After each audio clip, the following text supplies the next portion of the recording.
Hello, everybody, and welcome back to Talking About Birds, the only Cardinal podcast that, like Sonny Gray's hamstring, is strained and disappointing. My name is Nate Heininger, and I am joined, as always, by my co-host, Ben Samorka. Hey, Nate H.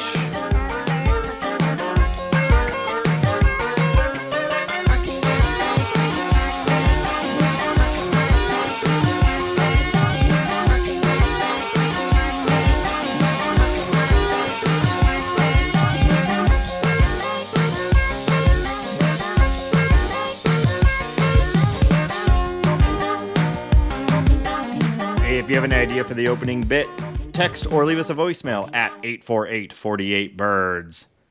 Hambone, how you doing, my boy? How you feeling today? Crushing it. Crushing it. I feel stronger and healthier and more betterer than I ever have before. Wow. I mean, doesn't take much to reach that level for you, I suppose, but I'm glad you're on the upswing. Chugging coconut waters,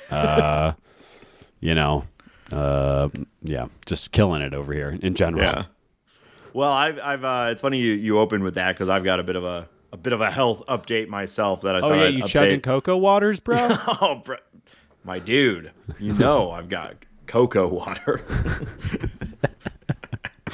Tight. I think I talked about it on the show already, which is the only reason I feel like I want to bring it back up is that. I do these runs. I did that half marathon last year, and I've been dealing with a knee and sort of calf issue. And I finally went to an orthopedic doctor. Yeah. And good news, no structural problems, but I found I have IT band syndrome, which... Hey, Nate. Nate, have you tried turning it off and turning it on? Okay, so you went that route. See, I was thinking that even my sports injuries sound like nerd shit. I can't get away from this. Nerd ass. Yeah. So I'm gonna be entering into a physical therapy, like a runner's clinic thing, which is probably gonna involve a bunch of doctors staring at me while I run. Which I hope to be a part of that panel. That sounds incredible. IT band, that's like it's like the outside of your thigh, like kind of running like a stripe along the side of your thigh right there, right? Basically, yeah. And it runs down all the way down to like your foot, I believe, and it like crosses at the knee and connects there and goes down the calf. And so apparently mine has been showing some signs of irritation. Yeah, you're such an athlete that mild jogging has ruined your leg. I need a new leg. They said, they were like, well, one option is to just stop running.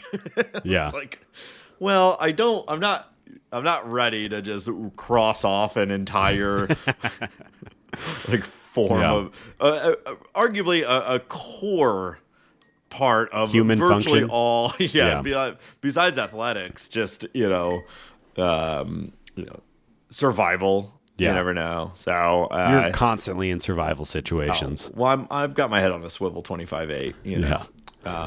So I'll be going into some sort of runner's program or something like that. I don't know. I actually haven't set that part up yet. But yeah. So thank you for your well wishes and concern. I can tell. My road to recovery will be long, but I feel confident.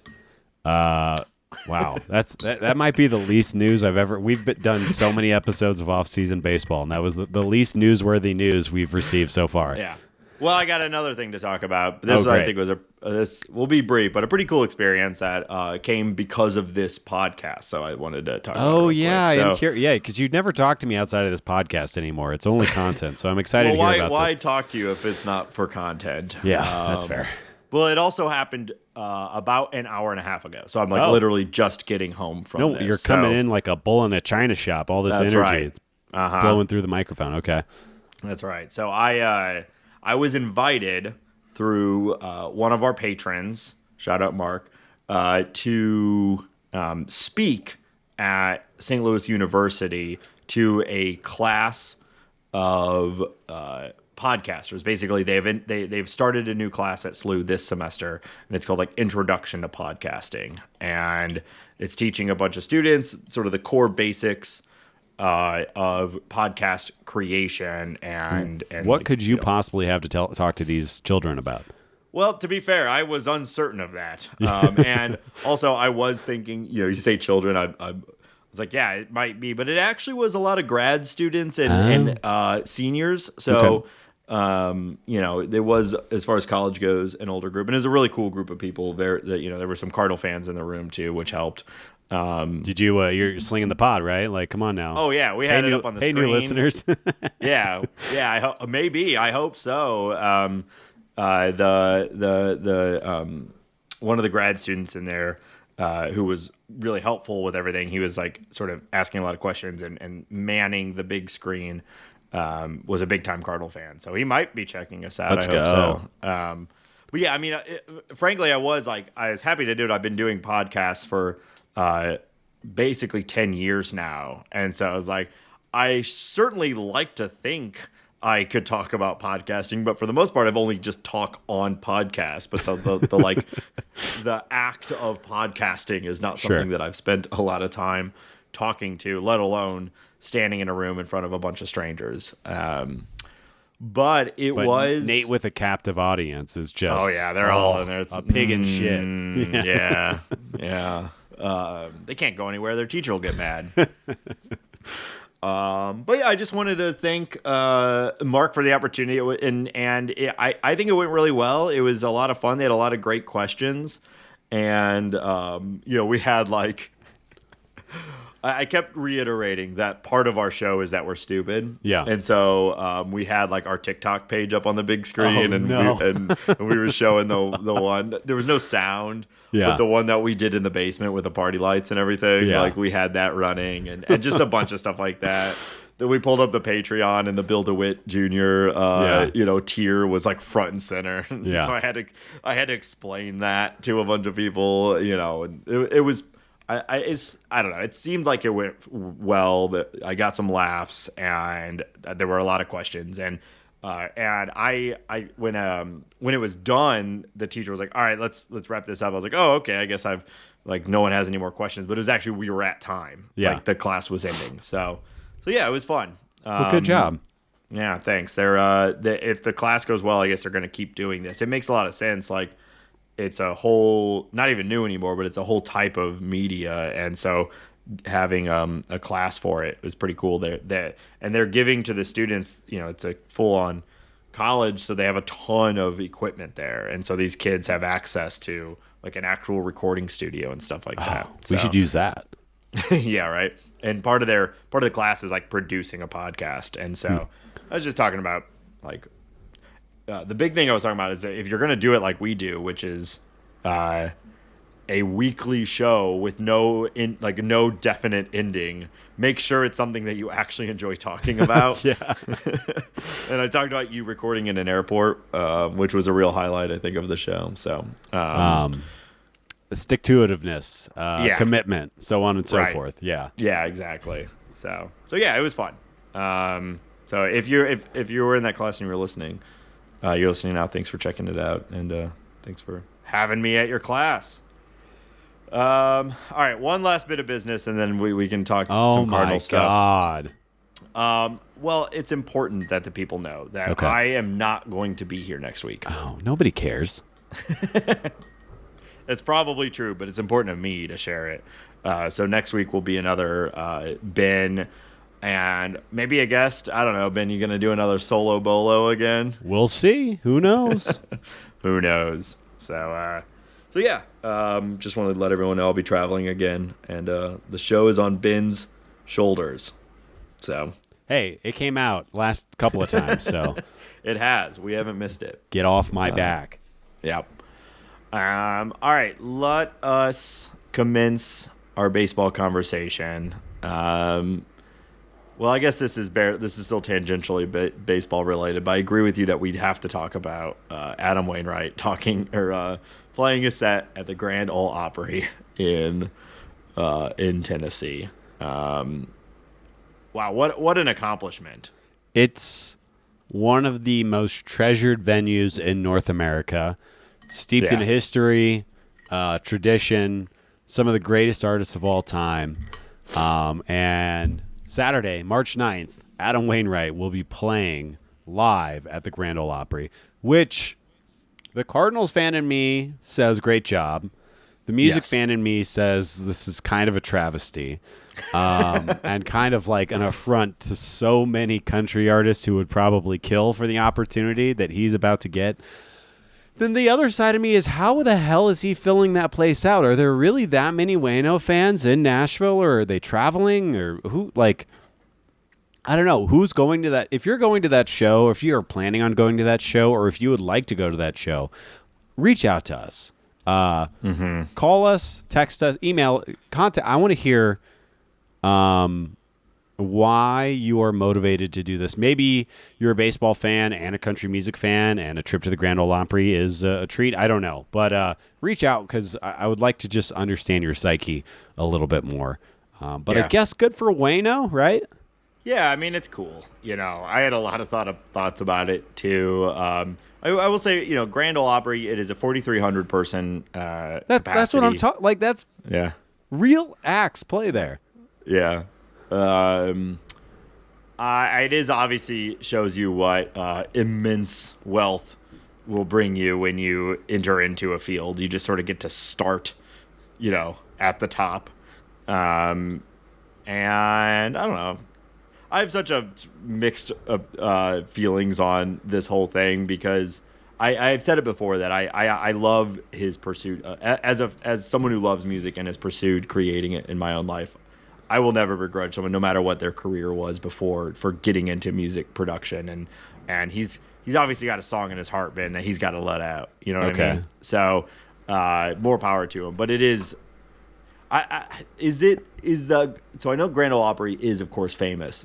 Yeah. But it's also just a venue that runs all the time. Is a Saturday in March a slot that is like a highly valued thing? Because this place has got to fill shows every night. Right. You know? No, there's nothing to do with a specific date, but this would be like Bronson Arroyo's band playing Red Rocks. Like, it just doesn't make sense. Yeah. You usually have to, like, you know, earn your stripes before you play a legendary venue like this. I don't actually have a problem with it. Right. But I would not be surprised if some players in Nashville are like, the hell is going on here? Who is this guy? Who is this guy? Thank God he's paying us to play guitar to back him up. Yeah. Probably a lot of money. I'm curious about the draw. I think that's an interesting question. Where is the draw coming from? I mean, when you're that, like, just his entourage and their friends and family probably almost fill that space. You know what I mean? I don't know. I would be surprised if they're truly relying on just like word of mouth, like standard sort of music interest. You think Wainwright's entourage and surrounding circle entails 4,300 people? Yes. Okay. No, obviously I'm exaggerating, but like it's Cardinals are huge in Tennessee, you know, between the Redbirds and just the fact that, you know, you go back 100 years and the radio waves coming from St. Louis, you know, the Cardinals Cardinals have a huge fan base in Tennessee. So I imagine that there's enough.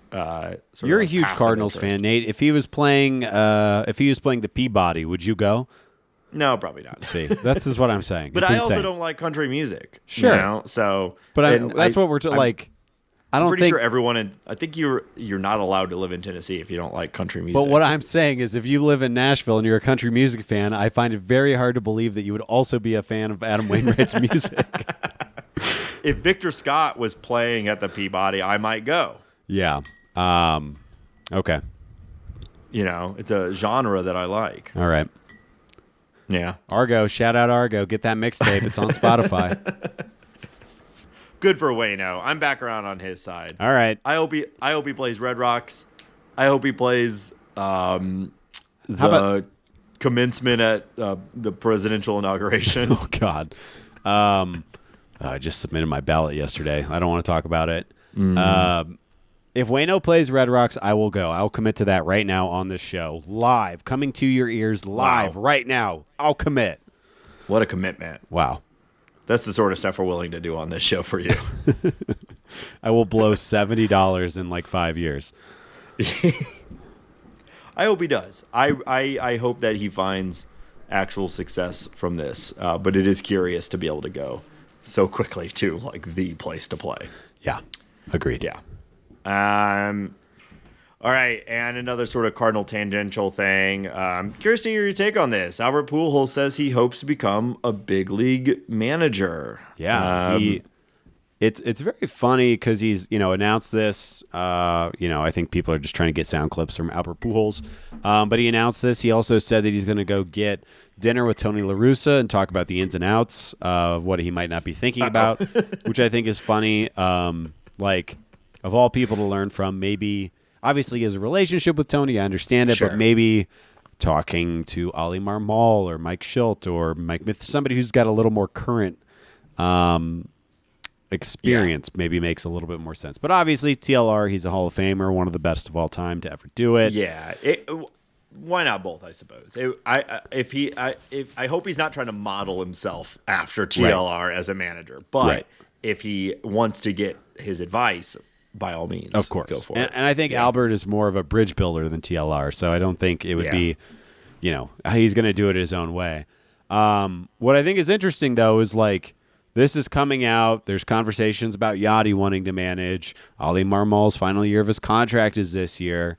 I think it's going to be in the news to some degree going forward until Ali either stays or goes. I have a bit of a. Not a conspiracy theory, just I think a normal theory. I wouldn't be surprised if Alex Cora is being talked about to manage the Cardinals next year. The Red Sox continue to be a weird team. He's on the last year of his deal. Chaim Bloom's over here. Maybe he brings this guy and Alex Cora starts managing the Cardinals. But I think it's a interesting conversation, and I think it's exciting that a player who is so good, who is Inner Circle Hall of Fame, wants to stay in the game this way, because that usually doesn't happen. But we'll see. I mean, it is curious. Like, I'm sure there are some examples. I just can't think of them immediately. But like truly Inner Circle greatest of all time Hall of Famers who transition into management and do it well. I don't know. Frank Robinson is the only one I can really think of who was like Inner Circle Hall of Famer and a good manager. Is there somebody else? This is kind of stereotype, typing, but generally speaking, the most successful managers are often the guys who were not naturally gifted, right? And had to basically win by being smarter, more technical, more whatever than their peers who were just like Albert Pujols, who seemingly with little effort could hit 330 and 40 bombs a year, right? And I've heard that sometimes those guys who are so naturally gifted have a hard time managing because it's something that came more easily to them, and that's why your Skip Schumachers and your Ali Marmols and whatnot are the guys that often become managers. I'll tell you, there would be no worry about who's running the clubhouse and respect and decorum and all that if Albert was at the top. You can't have there's no more respected guy in the game or anyone who I would put above Albert right now. It is interesting to think about, so Yachty's actually been managing some teams. He's done World Baseball Classic teams, and he's been involved in management. So he actually has already begun that transition, and he has in-game experience, and there is just that element of being a catcher. He was basically like a player coach for his entire career to begin with, and so obviously Yachty had been the presumptive if Ali Marmol's not here next year. I think the Cora thing is interesting, but a Yachty manager, Albert Pujols bench coach sort of thing would be so much fun. I know it's such weird wish casting as Cardinal fans. It's like, then we get Carpenter in as Chris Carpenter's our pitching coach, and there we go. We've got what an elite team. But I don't know. I mean, maybe I guess the tricky part in this whole thing is that I personally really, really hope that Ali Marmol is our manager in 2025 for two reasons. But most of all that means we did not have a shitty 2024. Right. Yeah. You know? And generally speaking, I think we need to see more of Marmol before we can really make a final decision on his capacity as a big league manager. Like, I'm interested to see how Schilt does this year. I think the Padres are going to take a step forward. I have this feeling that I certainly would think it would happen at some point. They continue to go into the season with one of the best rosters in baseball, and it just keeps falling apart. So it would not surprise me to see Mike Schilt win Manager of the Year in National League this year. He won it as a Cardinal. He's a detail-oriented guy. The Padres need some direction, and they have so much talent. I mean, if Manny Machado and Fernando Tatis Jr. have good years, like it'll make Schilt look better than he actually is, of course. But I don't know. I just I see it coming together. But we'll watch. I personally just hope he stops wearing his hat so low. I don't think that's going to happen. I mean? Now his hat's just brown instead of red, but he looks the same. It seems to be getting lower too. Yeah. Some of his recent photos for the Padres. Yeah. Maybe his head's shrinking. Could be. I think that happens when you get older, doesn't it? No. I think your nose and your ears keep growing, right? Pretty sure your head shrinks. Okay. That's how they find those shrunken heads. I was going to say, I watched a lot of 90s cartoons, you see, and the idea of shrunken heads were pretty prevalent, that and quicksand, and I've encountered neither in my adult life, so... What have you done, though, you know? Like... I just went and talked to a bunch of kids about podcasting. Wow. I'm entering a runner's clinic. Your life is full of adventure. Yeah. Wow. And I keep saying kids. These were like people in their 20s. Your contemporaries, basically. Yeah. Yeah. They're fine. So yeah, we'll see. It is funny. We also just assume Pujols would be an option to manage for the Cardinals, but I bet he's probably open to just about anything. When you come, a city that loves you so much, why would you say no to that admiration and a sweet job? Presumably, it just makes sense. I'd be curious what Mozeliak's take on it is. Well, he's gone, Nate, so he's already got one foot out the door. That's a good point. What does Heim think? Or whoever, Randy Flo. Or whoever. Gersh. I bet DeWitt likes the idea. Butts and seats, my boy. Make a lot of beef bucks that way. Yeah, that makes sense. Ben is just applying lipstick while we're talking. I'm a little sick from the week. I had a long weekend. I'm a little sick coming back. I got a little chapped items going on over here. Just leave me alone. Wow. Okay. All right. Let's talk about actual Cardinal stuff now. Referenced it at the top. Here we go. Sonny Gray, mild hamstring strain. The Cardinals are optimistic. It's encouraging. We have gotten some positive quotes from Sonny Gray saying that he woke up feeling better. People were expecting him to wake up feeling worse, and he felt better. So there are a fair amount of signs pointing to this actually being a mild thing, and it's early spring, and so they're taking every precaution.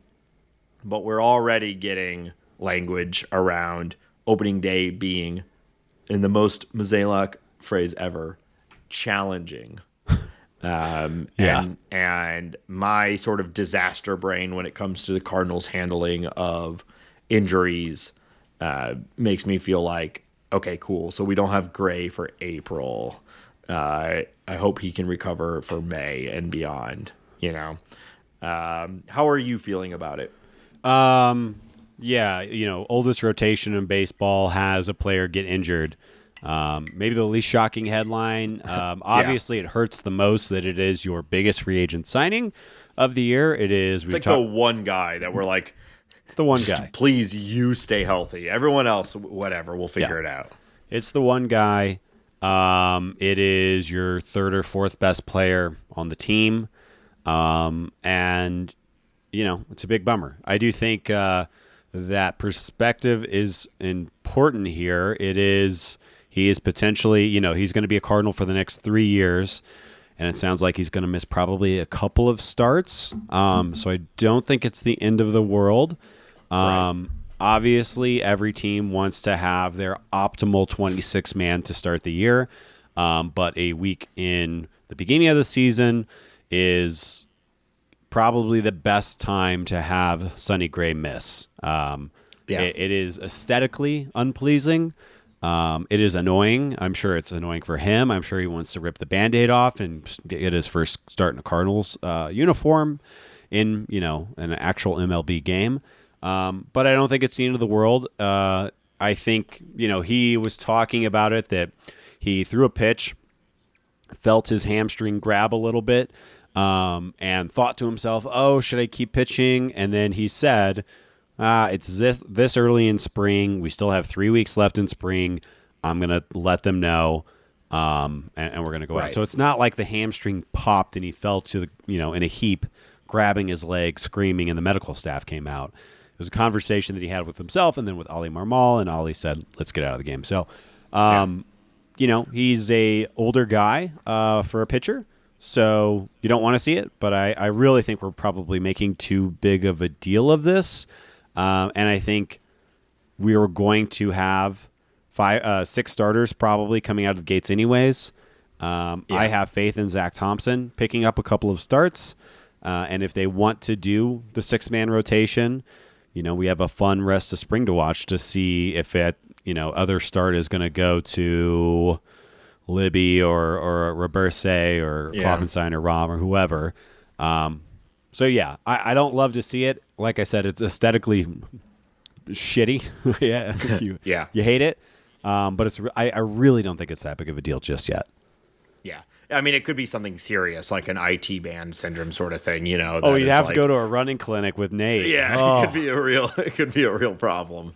I don't know. Frankly, I don't know if he could deal with it. He might just retire. But yeah, I think you're right. And Mozeliak and crew came out and said, like, this isn't forcing us to reevaluate the market and suddenly jump back into the high dollar starter rotation or the starting market. And while I think you and I are both like, we wish that they had already been in that market, I do generally agree with Mozeliak and crew that, like, this is not a situation to make them fundamentally change their evaluation. If they've already evaluated that they don't need another top end starter, which we don't agree with, but if they've already, and they obviously have, if they've already felt that way, I agree that this is not the sort of all hands on deck, 5-alarm, moment that should force them to reevaluate. I wish they would just do that already, but this isn't that big of a deal. You really, like, every starter misses a handful of starts a year. Like that's why you look at, like, 29 to 32 or 33 starts is a really good season for a starter, and that's 4 or 5 different, 4 or 5 starts in there that you can miss and still be like, I had a full season as a major league starter. Yeah. Like you said, could the Cardinals use Blake Snell or Jordan Montgomery? Absolutely. Please. But this is not a world-ending type thing. And now, if Sonny Gray had grabbed his forearm or his shoulder or, really anything on his right arm, I would probably be swinging from the rafters and screaming, oh my God, the end is here. We're all going to die. We're all going to die. Yeah. But that's not the case, and I think he's going to be okay. He's had hamstring issues in the past. He's been successful post those issues. I don't think it's going to be different. Yeah. I suspect that this is just going to be something that we're going to have to deal with having this rotation all year. Where there are going to be, and frankly, it doesn't even matter that they're that old for that to be the case. It's just kind of what it is to be a starting pitcher. Is they're frequently dealing with minor things, and it'll probably be amped up because it's an older rotation. But it's not surprising that we're already getting little things like this. No. It is just a bummer that it's Gray. And that's why they went out and got Kyle Gibson and Lance Lynn, is because it's a relatively safe bet that they will make 30 starts. But I say because you never really know. But it does make your depth in the rotation feel a little bit better when somebody like Gray goes down. But man, what a stinker. Yeah, it just feels bad. And that, like, I totally get. It's like, man, I really wanted, like, you had this dream of day one, the Dodgers are the it story, Yamamoto, Ohtani, etc. And it's just had this dream of Gray coming out there and shutting them down, and the Cardinals taking game one, which they still could, don't get me wrong, but like sort of a flag planting of Sonny Gray on day one that like the Cardinals have an ace. So it's a bummer, but he'll have hopefully 30 other starts to prove it. And maybe he lines up for the home opener now or something like that. Yeah.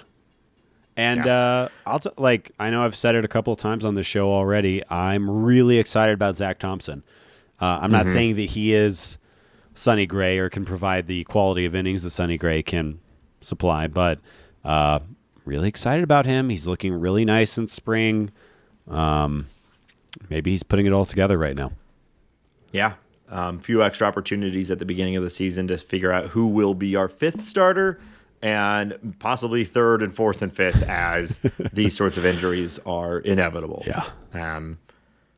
That makes me also think about someone that I've been thinking a lot about lately as far as Is it me? Of course, sweetheart. I'm always thinking about you. That was so much worse. What else did you want? What did you want from that? I don't know. Sorry. There's a lot of like pivot points on this team, right? Where the way in which that their season goes is really likely going to be a sort of like a bellwether for how the broader season goes. And we're starting to get, we had a slight delayed start to the season, but someone I've been thinking a lot about is Steven Matz. Yeah.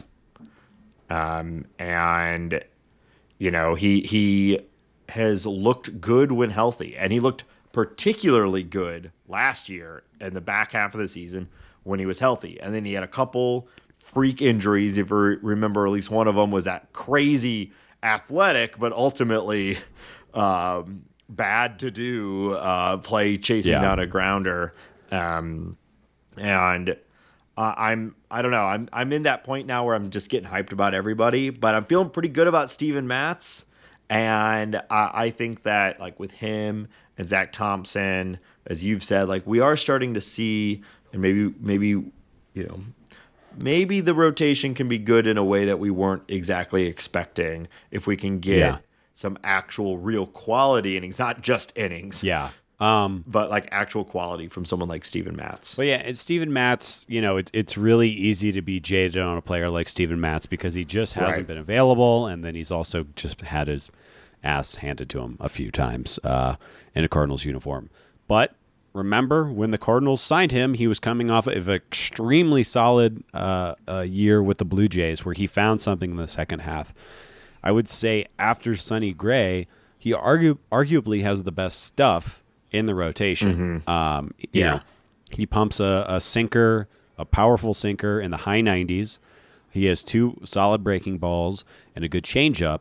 And that all mixed together, if he's locating that right, like when Steven Matz can locate his power sinker outside and his slider inside on righties, he can be a really, really good pitcher. He's projected to have the lowest ERA of the starting rotation after Sonny Gray. And I think him and Lynn may be tied for stuff as far as strikeouts, but it's availability. Has he learned anything? Can he stay healthy? I don't even know if it's a skill or a preparation thing. Can his body hold up to it? But I think you're right. I think that while I wouldn't bet any money on this, Steven Matz has a chance to be a difference maker, a strikeout throwing, limited inning quality pitcher for the Cardinals. Yeah. Yeah, and when I talk about like linchpin sort of things, like if we look at the end of the year in 2024 and we see Steven Matz had a maybe not even full, but what we would consider a healthy season, like I would bet that the Cardinals had a pretty good year, because he's coming in as like the fourth, number. I don't know. However, the only thing we know is Matz or Gray number 1, and then probably Michaelis number 2, and then however you want to slot in everyone else after that, it really doesn't matter. It really doesn't. It's a lump of pitcher goo that you can pick out bodies from. Miles Michaelis and Kyle Gibson are essentially the same. Lance Lynn and Steven Matz are essentially the same. And Zach Thompson and Liberatore are essentially the same. They're just like different shapes of goo. Yeah. I don't even think we had this on the outline, but while we're talking about pitching, I'm getting more and more hyped about Tink Hence, man. I know everyone is. He's one of the top prospects on the team, but he's been looking good in spring and looking legit. So I don't want him to rush him. Yeah. They don't need to. But give me some Hence. Yeah. Give me some Tink. I mean, that's a factor we haven't really talked about all that much, just because it seems very unlikely that the Cardinals would go that direction. But you have real standout stuff with Tekoa Roby and Tink Hence. And even I would throw Gordon Graceffo in there as well. I would be very surprised to see those guys leapfrog some of the other pitchers we've talked about. But let's say Tink Hence, if he comes up quickly and start, it would not. He has the kind of stuff where he could have success immediately if he can kind of, keep all the other things in check. That would be very exciting.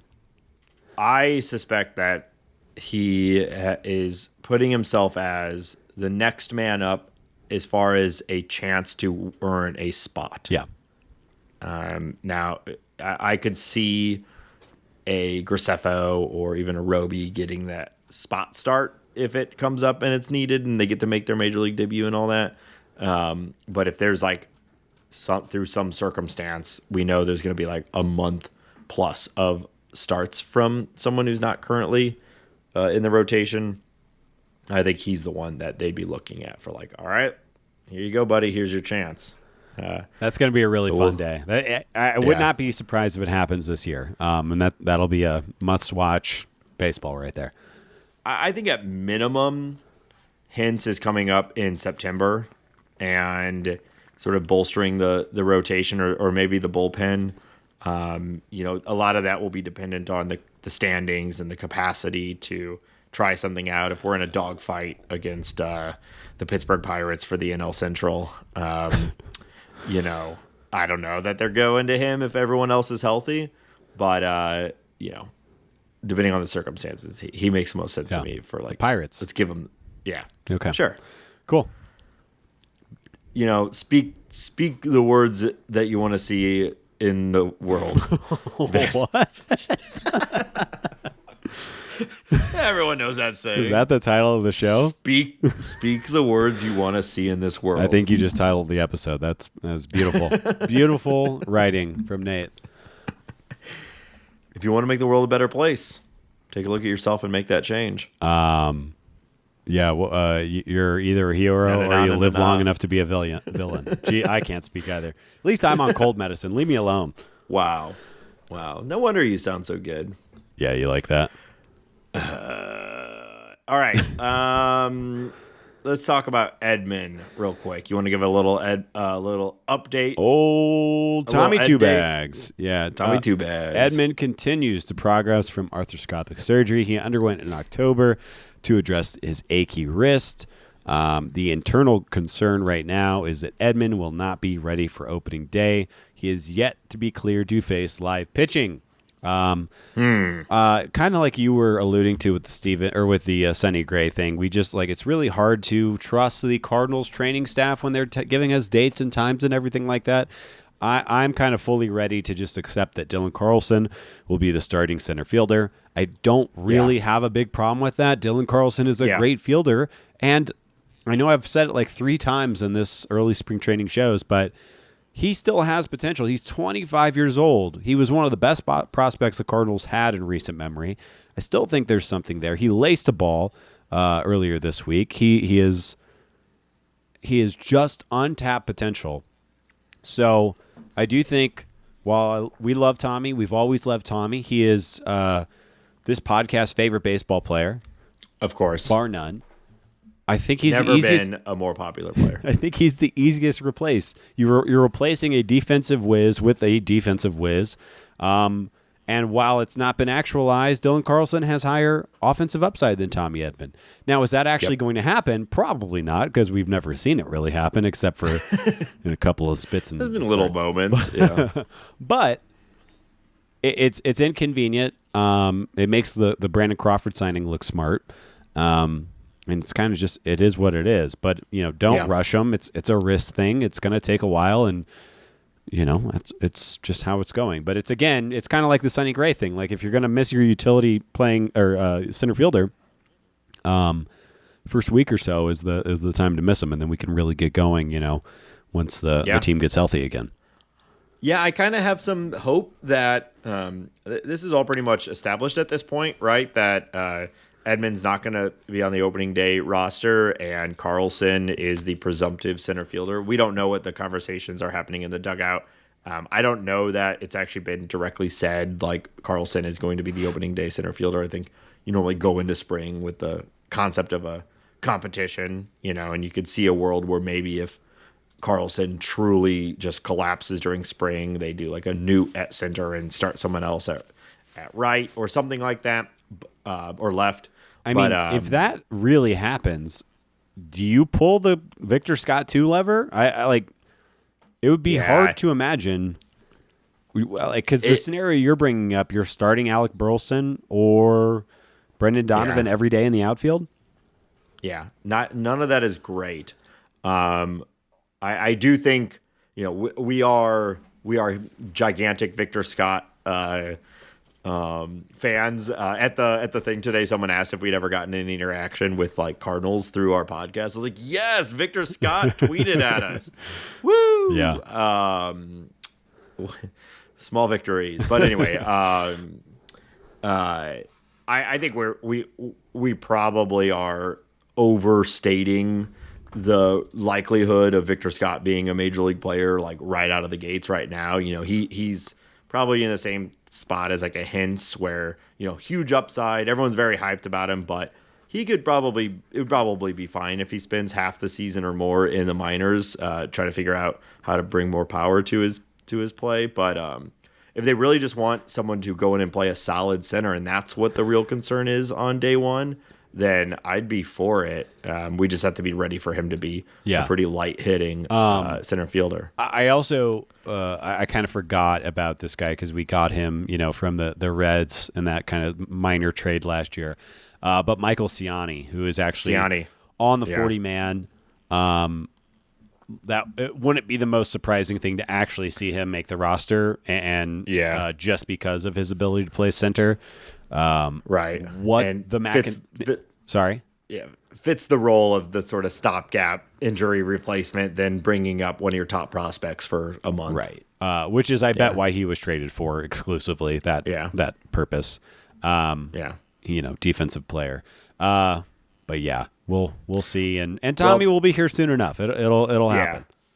Well, I started that whole thing with saying that, like, assuming Carlson doesn't just completely collapse and they have to go into these like sort of backup situations, I'm hopeful that it's been communicated to him that he's going to be the starting center fielder going forward, assuming production in spring, and he can actually just have like a good spring and go into the season as the starter and feel like some sense of confidence. Because I think we've heard that from him and from other players. The sort of shuffle of the outfield has been challenging for some of these guys, and Carlson has been shuffled just as much, if not more, than most of the team between his own injuries and whatnot. He just keeps getting these like tiny little shots at starting, and so I don't know. Maybe this is the sort of path he needs to actually start to see some of that upside be capitalized on. And like you said, he is super young. We say this all the time, but like most people don't come into the league and crush. Most people take years to really get really good at the major league level. And that's the type of profile that Carlson has. He's not going to be, he doesn't have that like one skill that is so good that it just translates immediately to the major leagues. He's always been like, he's like the perfect Cardinal player where he's like, I'm going to be like minimum league average at everything, but above to plus in a couple things, and that's what's going to make me truly valuable. But those types of players usually need time in the league to get to that point. Yeah, he has been particularly frustrating, though. It is. Yeah. Like, I get it why there's people who are like, I'm done with Carlson. Yeah. And I get that, but I'm not ready to give up. I agree. Lance Lynn, who we have not had the chance to see in spring training just yet. There was a little report saying that he has thrown 3 simulated innings on backfields. That was done on Saturday. They are setting up to make his Grapefruit League debut on Friday against the Washington Nationals. So I think that will be very exciting. I'm very curious to see where his velocity is at. I'm very curious to see how his breaking ball is playing. I know it's very early. He's a veteran. I'm not expecting lights out Lynn on his first Grapefruit League appearance, but seeing Lynn back and wearing these crappy jerseys with a tiny little name on a huge, huge man is going to be exciting. We just can't get enough of this jersey talk. It's, they look bad. You see the Royals, they have the full-size names on their jerseys. Oh, right. I saw that. But did you also see the QT patch on the Royals jersey? Yeah, they should make the QT patch blue. But that's not QT. It's hilarious. I know. It looks bad. And I am actually a fan of QT. Sure. So my feelings are very complicated here. But they should make the patch blue. It does look bad as it is. Y'all, this breaking news, because you guys got a QT in Denver, right? That is true. Wow. We have a QT, a new QT right next to the new In-N-Out. What more could a boy need? You can go to the In-N-Out, and then you can go use the bathroom at QT. I was going to say I fill my tummy up and then I fill my truck up, but whatever you say, man. Are you ghostwriting songs for Adam Wainwright? That would be that's a hit. Fill my tummy and fill my truck. Fill my tummy and my truck. Get a double and some unleaded. Uh-huh. Double and unleaded. Maybe that's a new podcast idea for us. I'll be double. Yeah. You can be unleaded. Yeah, sure. The double makes sense for you. Okay. Brandon Crawford should start in the next couple of weeks as he gets onboarded. Crawford spoke to the media about not resigning with the Giants. Did you read about this, Nate? You hear about this? Have you seen this? Have you heard about this? Yeah, and you've got the quote here. I think if you want to read it, my response is, yeah, duh. This makes perfect sense. Yeah, but if you want to read it, see if my voice can hold up long enough to read this. The bottom line is I was not wanted back by the one person whose opinion matters, said Crawford, referring to the Giants' president of baseball operations, Farhan Zaidi. So I went with the team that gave me a major league contract. The Cardinals have a long history and tradition. I've admired and respected the way the Cardinals have played throughout my career and the way the organization has been run. But the bottom line is I wanted to come back to the Giants. That obviously was the ideal situation for me. Yeah. It's just kind of funny. I think it's just Farhan Zaidi probably wanting to turn the page. And I would imagine they've got some shortstop prospects and stuff. Yeah, what's the guy's name? Got plenty of depth there. Marco Luciano is the prospect. I was going to say Mauricio Dubon, so good call. Yeah. So between both of those guys, I think they've got some depth. And I could also imagine, not every team is like the Cardinals, where it's like, yeah, you can also you just ride out the rest of your career, effective or not, just on this team. Isn't that funny that the Cardinals, like most players have bad breakups with teams. You look at Joey Votto and the Reds right now. Brandon Crawford throwing a little bit. That's not even really shade. I think he's just kind of letting his feelings be known. Most teams break up with their stalwart players differently than the Cardinals. While the Cardinals will, I don't know, maybe have them stick around too long, some could argue, but, you don't see a lot of headlines like this. Yeah. I mean, yes and no. Like, let's think. So Matt Holliday, it was pretty amicable, Yeah, I hated that one. I still thought they should have brought him back. Maybe that's my Cardinals glasses. Waino, they obviously went too long, but we didn't know that. It was like we didn't know it was too long until we knew. Yeah. because he had a pretty good year before last year. Yachty, that one they probably Cardinals probably could have used him last year. Yeah, that's true. I don't know. He was pretty rough the last couple of years. It was better than what happened in 2023, though. True. Remember when he left for 2 months to go play basketball? Insane. I will never forget the fact that we saw a highlight of Yadier Molina getting thrown out of a basketball game while he was injured. Insane. Yeah. But I thought this all made a lot of sense, and I think it's also fine for Crawford to say these things. We love it when you get a Wilson Contreras type thing where he comes out like, "Fuck the Cubs, the Cardinals are the best. You're the greatest. I've always wanted to play with you." But Crawford saying like, obviously I would have preferred to retire or in my career as a Giant is exactly what he said. It's obvious. And I kind of appreciate him saying it. And then what he said about the Cardinals, it's like, yeah, it makes a lot of sense. He got offered a big league contract, and it's an organization that he has respected his entire career, especially in his peak years, also lined up with a lot of Cardinal peak years, unfortunately. So, because it never went well for us against the Giants. It's not.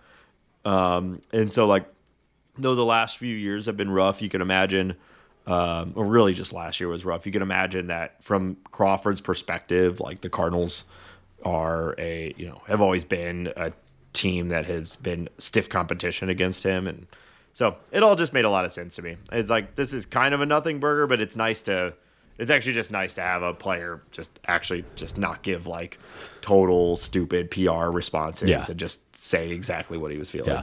Yeah. Did we talk about the Chris Bryant comments on the podcast? I can't remember.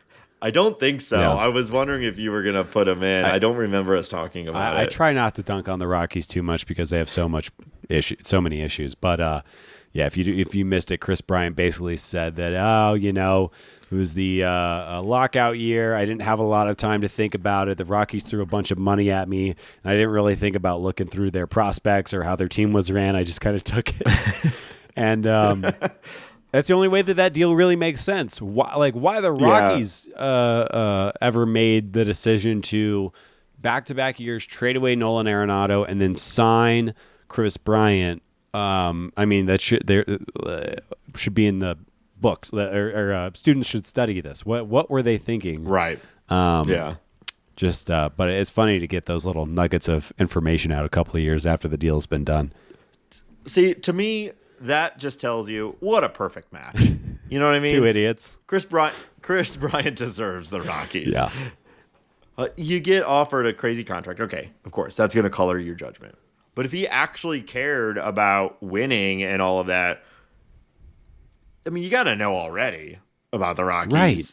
It always amazes me when you hear about players who just have no general sense of what's happening across the league. And I just that.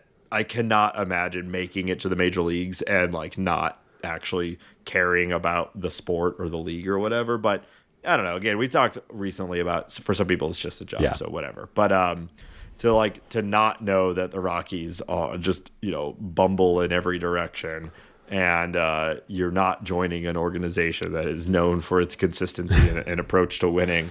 I feel like you would know that already, and if you didn't, I feel like if you're about to sign out the rest of your career, you do a little bit of research. And the Rockies are inept like no other team that I can think of in professional sports. They spend money. They are anti-analytics. They are 10, 15 years behind every other team. The other teams that are bad know that they're bad. They know that they're making moves to either save money or to tank and to draft high or whatever it might be. The Rockies are the only team in baseball that aren't speaking the same language. So for of all the teams to make that mistake with, it's very funny to me.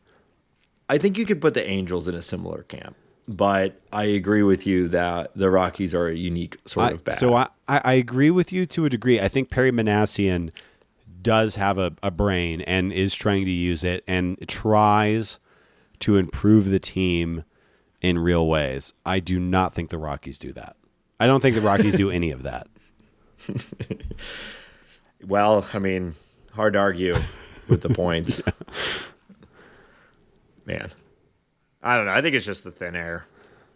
Yeah. I think, well, maybe it is actually the thin air. You're getting less blood to your brains over there, and yeah, classically stupid city. Okay, there we go. All your sidewalks are tiny. Yep. Like, what are you doing over there? And St. Louis just has it all figured out. Oh, we got it all figured out, baby. Never in the news our for sidewalks are wide. Yeah.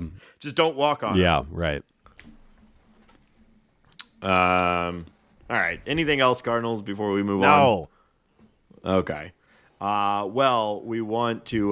We're going to continue our preview of the NL Central here in a moment, as well as some other league news. But before we do that, we want to remind everyone that the show is listener supported by listeners just like you. You right now, you washing your dishes, listening to the show, just like you.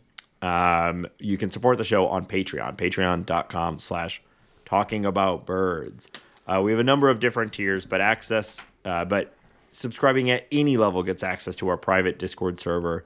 It's called The Bird Scored, and we're having a great time in there. It's really been picking up, too, with actual sports happening, and we've had a number of new people join recently. I want to shout out John E. for joining the Patreon and last minute snagging the last spot in our fantasy baseball league. We've got our draft going right now, and that's been a lot of fun and just good conversation all over the place. So if you're looking for a place to connect with other Cardinal fans and other listeners of the show and get away from the noise and the varying reasons to be mad at all of the different social media platforms, this is a great option for you. And we're really ramping up for the 2024 season, and we got a lot of cool ideas that will mostly be centered around this community. So that, again, is patreon.com/talkingaboutbirds.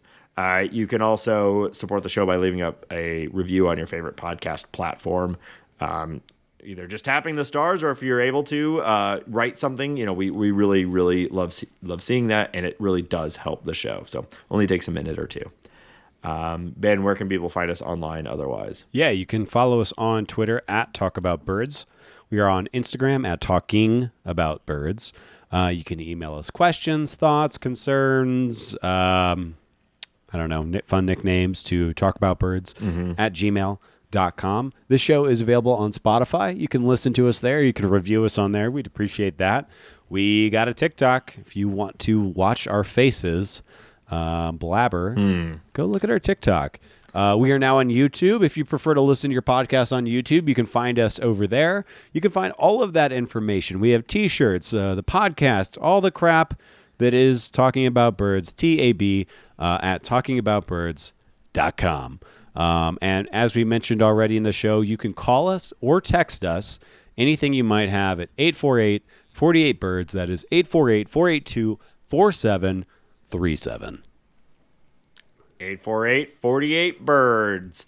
Call and leave a voicemail. Don't worry, you don't actually have to talk to anyone on the phone, or send us a text message. Anything at all, Cardinal related or otherwise. We're happy. Incoherent ramblings, bits. It's all very entertaining. We've gotten a number of bits sent to the number, and I love it. It makes me like our listeners more. That just people will send in complete and utter nonsense. Yes, I love it. All right, so now let's talk about the NL Central team preview. Last week we did the Pirates, expected to be last in the NL Central. We are working our way up, and I think this is where you get these outcomes. I don't know that this team. I don't project this team to actually come in fourth in the division, but Fangraphs does. Yeah. And that is, of course, who we are talking about, the Cincinnati Reds. Wow. One of the biggest wild card teams in the entire league, I would argue. Agreed. There is a chance for this team to be the best team in the Central, and arguably one of the best teams in the entire NL. And there is also arguably just as likely a case for them to end up last in the division, because they are almost exclusively staffed by children who have enormous ceilings, but have done very little of it at the major league level. And so we're going to sort of talk through some of those guys and our own take and projections on the Cincinnati Reds. So, Ben, why don't you kick it off? Yeah, we'll go through. So their projected record, I think you said this, Nate, 79-83, which I think that is extremely unlikely to end up around there. It's a good projection. We always talk about, projections are conservative. And so the projection is like basically right around 500. Yeah. And that accounts for all of the situations where they win 95 games because everybody popped. And also all the situations where none of them are good. They all have a 35% strikeout rate. And, the team collapses and they lose. So let's talk about the moves that are notable for the Reds this offseason. As we mentioned earlier in the show, Joey Votto is gone. Somebody signed this man. It is. I know. I hate it. I hate seeing it. It is shocking to me that there's a team out there that couldn't use the services of Joey Votto. Apparently, he is arguing that he deserves every day at bats, which is probably a limiting factor. Maybe he will acquiesce from that request and take a nice bench role, but I just want to see Joey Votto in baseball as long as we can. And it's kind of a sad ending to it, too. Is you have this guy. They're funny, but they're also kind of sad. He's like producing videos, little TikToks and whatnot, saying like, please sign me. And one of them, he was wearing a Cardinal hat, or at least it looked like a Cardinal hat, which was interesting. But you hate to see someone go out that way. It's also, this guy has given his entire career to the Reds, and as they are suddenly brimming with talent, he is now on the outside looking in, which has to be a bad feeling. Yeah. And the next guy we'll talk about is basically the person who replaced them, Jaime Candelario, who they signed, who is going to be, I assume, sort of their primary first baseman, but I also think he's the oh shit handle for if Ellie De La Cruz or Matt McLean or Noel V. Marte or Spencer Steer or any of their young guys, just Christian Encarnacion Strand, Jonathan India, who's like only 26, but is like a veteran on that team at this point. So they have a lot of young guys, and he is the insurance policy. And you feel bad for Joey. I think it's probably a smart baseball move to have Jaime Candelario over Joey Votto. But for the narrative and the fun of it all, it is rather lame. But that's the way it goes. They have also signed a handful of pitchers that I think are probably going to help this team out quite a bit. Frankie Montas being the biggest addition to the starting rotation. They've signed Nick Martinez away from the Padres, who's currently slated to be a starter for them. And then they brought in Emilio Pagan and Brent Suter in the bullpen. Emilio Pagan, I think, he's got great stuff. We'll see if it comes together. And Brent Suter, I mean, look at him on Fangraphs. He was probably the Rockies' best player outside of Nolan Jones last year, which is insane. And of course, the Rockies didn't bring him back because why would they need pitching? Why would you do that? Yeah. But with all those additions, and early reviews on Frankie Montas is that he is healthy and the ball is coming out of his hand really, really good. So I'm pretty afraid about how that might work out for the Reds. Yeah, I think it's a good signing. I liked the Candelario signing too. I was a little confused by it at first because of allocation of resources. It seems like they got him on a good deal, $15 a year, I believe. And so it's like a good price, but it seemed to me like that $15 a year would be more valuable on pitching, which was really their biggest problem. But it does reduce the need for you're like taking one off of the list of guys you need to pop to make that team good. He really does establish a pretty good floor, and I think in that stadium he could be particularly good. Yeah. So I do think it was a solid signing for them because odds are out of all those prospects he listed, two, because they are very highly regarded. I bet 2 or 3 of them do truly become high level major league players. There's going to probably be one that it becomes just sort of a super utility guy, and then there's probably going to be 1 or 2 that flame out. Yeah. But you take those couple that really blow up, throw in Yammer Candelario, and you got yourself a stew going. Sure. Nick Lodolo, don't forget about him, another great pitching prospect that the Reds are sitting on. He's coming back from a stress reaction in his leg. The Reds were optimistic about his chances of being ready for the start of the season, but his status is officially up in the air moving forward. So their current starting rotation is Hunter Green, Graham Ashcraft, Frankie Montas, Andrew Abbott, and Nick Martinez. And I would guess that when and if he gets healthy, Nick Martinez will slide down to the bullpen, and Lodolo will take over in the rotation. And, I mean, this is a guy who could turn out to be the best of that 5 starters. Yeah. He definitely has the stuff to do it, and the size and the makeup and the pedigree and all the crap that you don't want the Reds to have. He looks really good. Yeah, he does.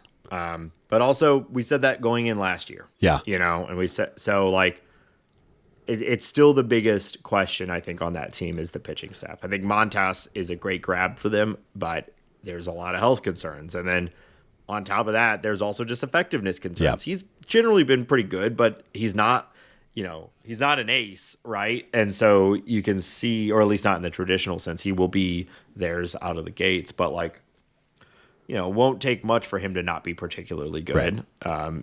And is he healthy? Other guys are, if he's even healthy. And then Lodolo, who knows, so you can see where this team, much like the Cardinals, you could see where this pitching staff could crumble, just like it did last year. Yeah, and then to continue with the pitching staff, Hunter Green, who is just another super duper high ceiling guy. He has decided to add a curveball and a split finger to his repertoire this offseason. The guy's fastball sits around 100. The curveball looks pretty good in early spring. We'll see what happens, but something to pay attention to if you're a Cardinals fan this year. Yeah. It's it's a fun time, I think, to be a Cincinnati Red fan because it's right before we actually know whether these guys are good or not. So you have nothing but hope, nothing but hype. Ellie De La Cruz might be the best player in baseball in the next couple of years. He also might strike out at a 40% clip and never make it, and lose his starting job immediately. Like Matt McClain was pretty good last year. Does he take the next step up or to step down? Who knows? Yeah. Right. Like the arrow is pointed directly up for the Cincinnati Reds right now, but it has to happen. Outside of Tyler Stevenson, their starting catcher, I think every position player has a huge question mark next to their name. Yeah. Is TJ Friedl real? He kind of came out of nowhere, 27 years old. Matt McClain, you already mentioned. Spencer Steer, he's an infielder. He's going to be in the outfield. Can he actually hit the ball as hard as he did last year? Ellie De La Cruz, what a question mark. Will Benson also came out of nowhere. And then everybody else's prospects. Is Noel V. Marte going to be a good third baseman? Is he going to make that transition? He kind of had a weird couple of years. Obviously, was playing well enough for the Reds to want to promote him and to project him as being their starting third baseman. Is he the real deal? Yeah. Yeah, you could see a world where they all come up and they're fumbling the ball everywhere because a lot of them are playing in positions that maybe aren't their native position.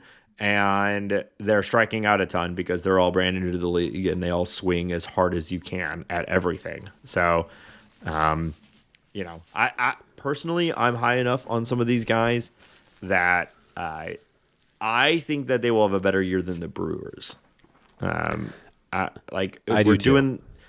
we're doing these projections, I think I'm going to keep my Cardinal glasses on here, but I'd say Cardinals, Cubs, Reds, Brewers, Pirates, with the possibility for the Reds to just straight up win the entire thing, if everything breaks totally right. They have I think of everyone in the NL Central, they have the highest upside for 2024, but it's also the least certain.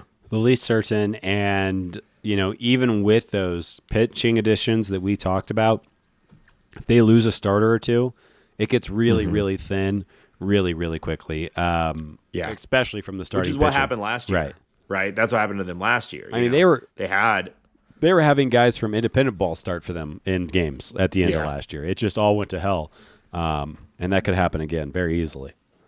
Yeah. So I'm looking forward to it. Baseball is more fun when the Cardinals and the Reds have a good rivalry going. Yeah. Some of my fondest memories of the last 15 years as a Cardinal fan is those peak Cincinnati games too. Playing at Great American Ballpark is, it's terrifying, and they have this team that might hit 1 billion home runs, but that's kind of fun. I love those series where you go in. It's kind of like the Cardinals and Cubs with Wrigley, where you go in and it's like, it doesn't really matter who the best team is. This environment is going to cause these games to feel totally different, whether it's the dynamics of the stadium or the dynamics of the fan base or the rivalry or whatever. Like, it just feels like it's a lottery going in and playing at Great American Ballpark. And I kind of like that. Yep. It's fun. And if they have a good team, you feel a little bit better when you get beat by them, but also it just makes the baseball more interesting. Yep. And there's not a lot of teams built like the Reds right now. No. And like, look at the Cardinals. The Cardinals are, they're all floor, compared to the Reds being all ceiling. And, I think it's going to be really exciting, watching these teams match up this year. But I am afraid. I'm not going to go put all my money on the Reds beating this projection and winning the Central or anything like that. But you just, of all the teams, like you had said already, like, the path is there. It's, can they actually take it? Yep, 100%. So we'll see next week. Yeah. Well, I don't know. You'll do whatever you want because I won't be here next week, but I assume you're going to talk about the Brewers next week. Yeah. Just as long as you're not here, we'll be okay. Next week, it's a spaghetti podcast. Doing whatever you want.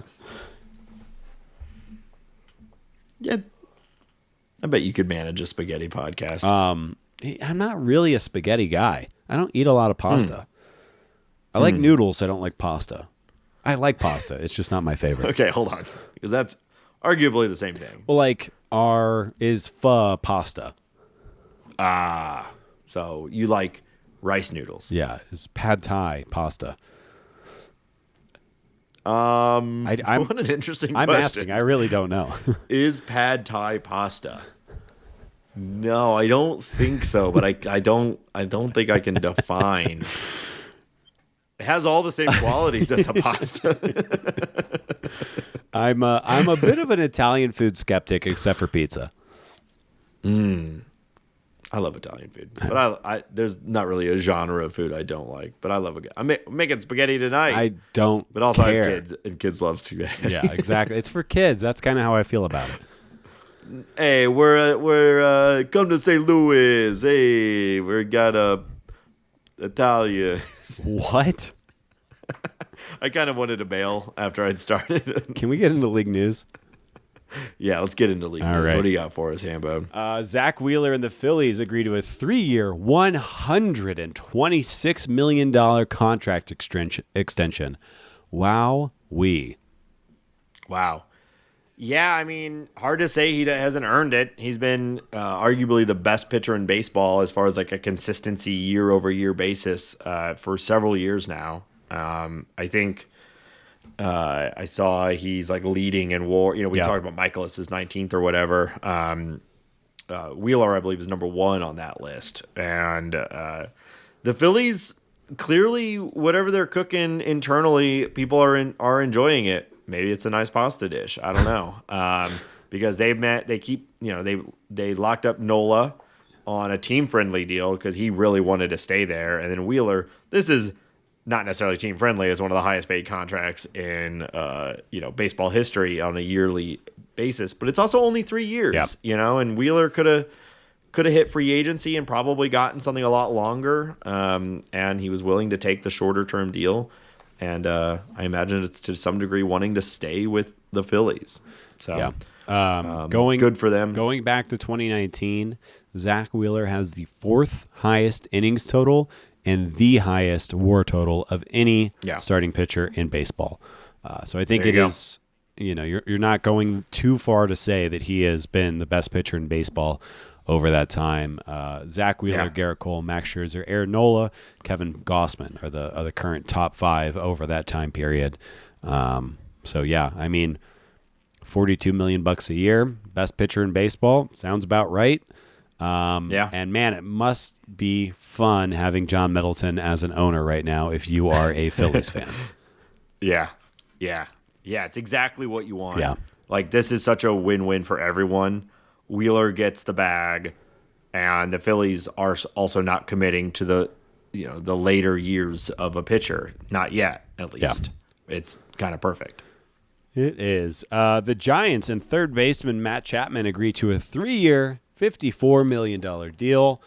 Most importantly, that is a win for my team in the free agent big money draft. That was the one. That was the one we were like, yeah, he was the first overall pick in our draft. Unsurprisingly, a very Bellinger-esque deal. He's got opt-outs after the first 2 years.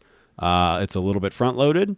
So it's, I think Matt Chapman is going to try to prove that his high exit velo is real and that he can lift the ball and probably go back out and get another deal next year, probably very similar to what Bellinger is about to do. But good for Matt Chapman. And the Giants are incrementally getting slightly scarier. Yeah, this is a floor pick. I think he's had flashes of extreme high end. There was a little bit last year where he was just going off from a power standpoint. And this is a very Giants player. I think so. It's like it just feels right that he's a Giant. Yeah. Obviously better than J.D. Davis. And if you're going to design your starting rotation around power sinkers with Logan Webb and Jordan Hicks and Kyle Harrison, you should probably get a guy that can pick it at third base. So I bet it works out really well for both sides. Frankly, a little lower on the dollar amount than I think everyone was expecting. That might just be the nature of where the market's at this point. But it is. Yeah, it's the articles that are coming out about Boris screwing up so hard this offseason have been very interesting. I wonder. Yeah. We'll see. We'll see if his reign continues or not. The Nationals sign Eddie Rosario to a contract. It's a minor league deal. He can earn up to $4 million for Nate's purposes. He is guaranteed $2 million if he makes the team. So it is a signing, but not a lot of money. Come on, Eddie, you could have done better than that. $2 million. I thought so too. It's really honestly. Well, yeah, I'm not going to give you the $4 million because that's not guaranteed. So, and that's not how the game works. So, too bad, Natey. I was starting to feel like none of my guys are going to get a contract. I have not read a single thing about Tommy Pham. I've not read a single thing about Brandon Belt. I've not read a single thing about Jake Odorizzi.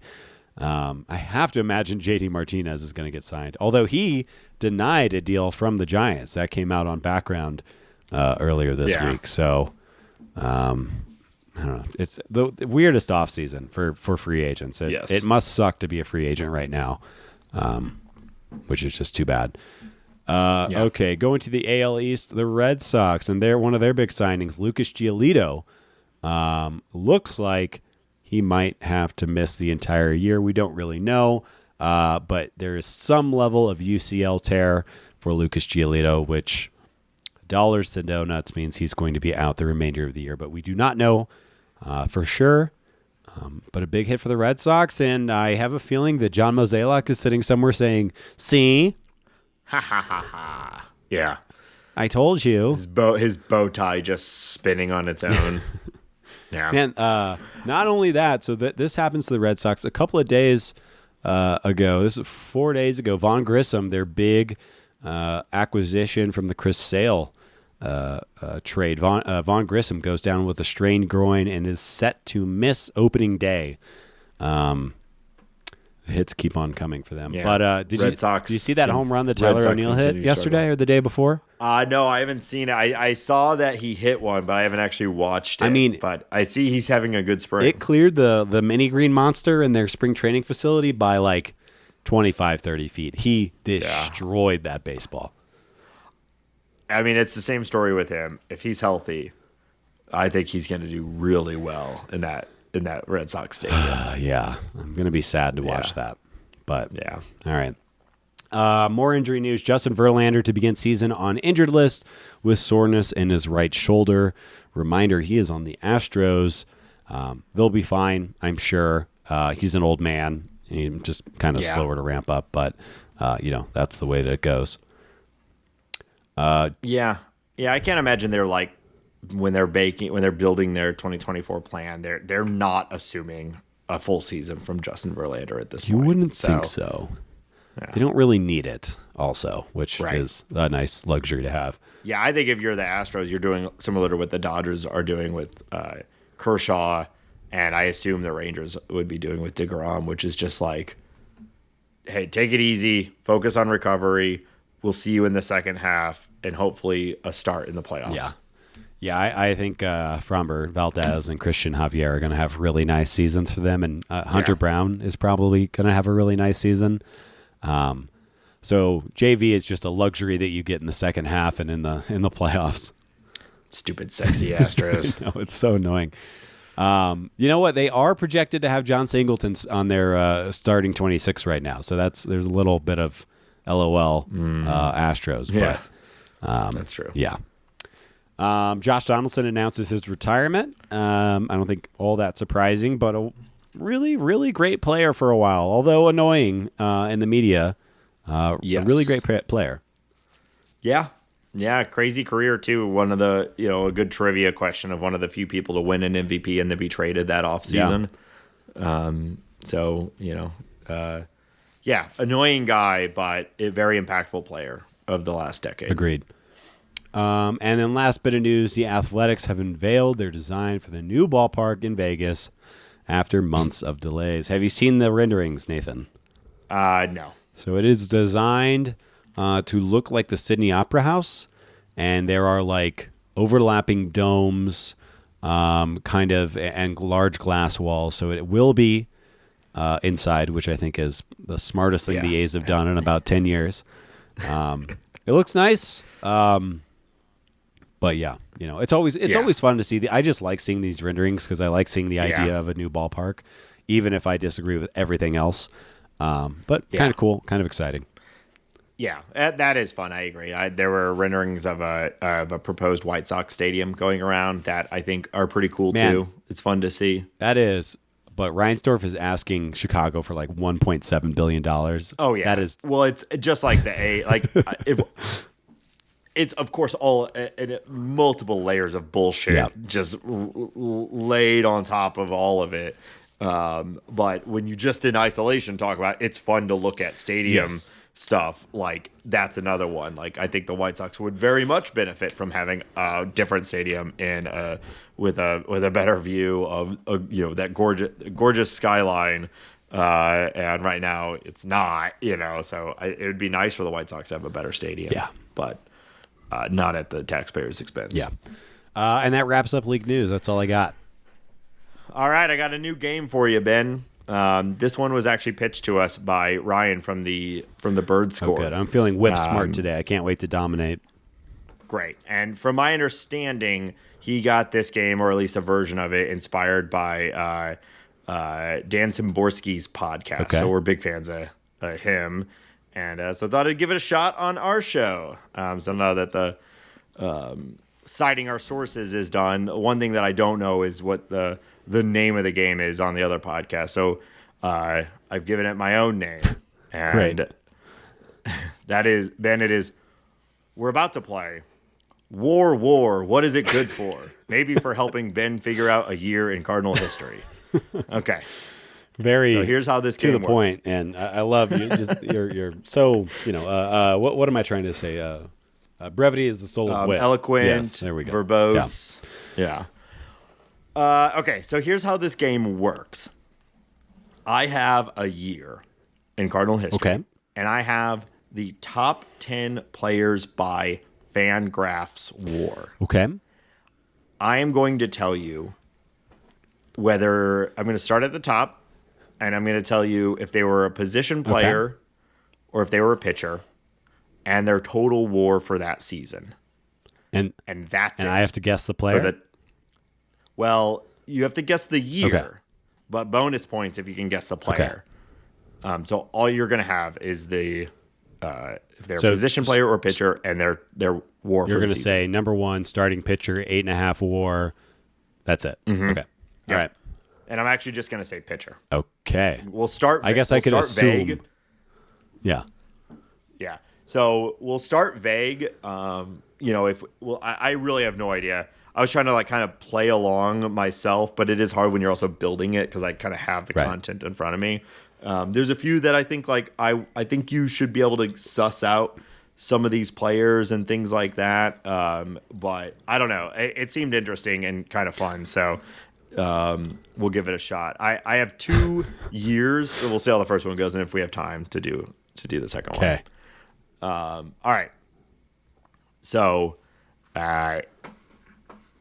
in this year in Cardinal history, the leading player was a position player with 5.5 Fangraphs WAR. 5.5. Second overall was another position player with 4.9. Third overall was another position player with 4.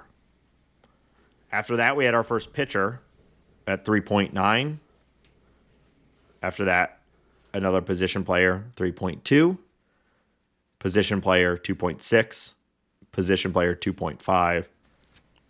Pitcher, 2.3. Position player, 1.7. Position player, 1.3.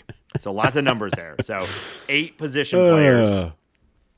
This is the peak there. A total fart. There's no way I will. You might as well have just thrown spaghetti and asked me to guess a baseball player out of that. Okay. So I thought this might be hard, but let's see if we can suss through it together. With the 5.5 position player being the leader of the team. All right, my mind is going back to the Jason Hayward year because I think that is around where he maxed out. And the pitching staff was not great that year. It was mostly position player led, and there wasn't really a star, so it was kind of like an accumulation of players. So that's my thought. Initially, I think that year was 2018. Was that the Jason Hayward year? I don't remember. But yeah, you may have. That's my guess. Yeah. All right. How about let's. So that is incorrect. So now I'm gonna go I'm gonna go a layer deeper for you. Okay. First overall was an outfielder at 5.5. Second overall was an infielder at 4.9. Third overall was an infielder at 4.0. Fourth overall was a starting pitcher at 3.9. And fifth overall was an outfielder at 3.2. Cool. I think now, since you gave me that extra information, I'm just calculating. All right. I'm going to say... Wow, people, you got to see the gears are spinning over here. Oh, gosh. I'm going to say 2017. No. Yeah. Okay. First overall was Tyler O'Neill. All right. At 5.5. We all remember that year, right, folks? It's funny because this year is a very recent year, but it's funny how forgettable this sort of stuff is. I respect the game. I think it's a fun game, and I get why Zimborski's podcast would be good at it. But not. Well, it's just not an easy game for me. Is really all I'm trying to say. But yeah. I don't think I could get last year's. I'm not just sitting here thinking about war totals and and that kind of thing. But I'm thinking about War Turtle, my favorite Pokemon, but not war totals. So sorry to disappoint, but man, that's a better name for this game though too. War Turtle. Okay. The year was 2021. Oh, what a year it was. First overall was Tyler O'Neill. Second overall was Paul Goldschmidt. Third overall was Nolan Arenado. Fourth overall was Adam Wainwright. And then Harrison Bader, Tommy Edman, Dylan Carlson, Giovanni Gallegos, Edmundo Sosa. How about that? Wow. And then Paul DeYoung. Yeah, I think even if you just told me the players, I still don't think I would have gotten it. Okay. Well, that was War. What is it good for? Maybe for helping Ben figure out a year in Cardinal history. Almost. And I think we know now that no. The answer is no. War is not good I felt like I was pretty close, though. I think, you saw... I wasn't being as eloquent as I wanted to be, but I was getting there. Well, it's funny though, is because I actually prepared 2 years of these, but we're not going to do the second one. But the second year I did prepare for this was 2015, which is the Hayward year. Oh wow, I was way off on that. Yeah, I was surprised you were so off on that. That's the year. It's the 1 year we had Hayward, and it was the 100 win season. And your kind of assessment of it was correct in that, like, you know, Hayward was the best player on the team by WAR, but it really was just like everybody was kind of good. You know, it's like kind of the soup the Cardinals are always trying to make. Man, that is a particularly challenging part about this thing, though, is that the Cardinals, it's like by design, everybody's like really close to each other. Jason Hayward has been in the league for a long time at this point. Well, yeah, he was 19, right, when he made his debut? 20. Wow. So, yeah, one of those guys. Whenever you debut that early, you know, it's just like, it's like Harper. Feels like he's been in the league for 40 years now. Yeah, Hayward he's 34 coming into this year. That's just insane. Good for you, Jay Hay. Yep. Are we back on liking Jay Hay? Who cares?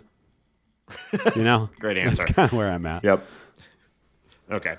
Well, that'll do it for this week's episode. Thank you, everybody. Thanks to Ryan for the game suggestion. If you have an idea for the show, a game, or just a topic you'd love for us to discuss, reach out. We'd love to hear it. 848-48-BIRDS, or join the Bird Squad, patreon.com/talkingaboutbirds. Again, I will be out next week, but we are inching closer and closer to the regular season, and I am getting so excited, Ben. I've got box scores to check now, and I can't wait for those box scores to actually be populated entirely with Major League Baseball players and games that matter in a way that the regular season does. So we'll keep bringing it to you every week. Tell your friends, tell your dogs, write little notes on your dogs and just let them loose. Someone will find it. What? It's a great way to spread awareness. All right, you could try that. Write a bunch of notes, put them into helium balloons, and just let them go. And then suck a little helium for yourself. You know, you deserve a treat. What a good bit. That's always so funny. It is always funny. Is there anything funnier than inhaling helium? That's comedy, baby. And it is comedy. Big helium shortage maybe someday. But for now, we're going to have a great time doing squeaky voices. We'll be dead. Who cares? Not our problem. All right. Thanks, everybody. And we'll be back next week. Until then, go Cardinals. Thank you. Bye.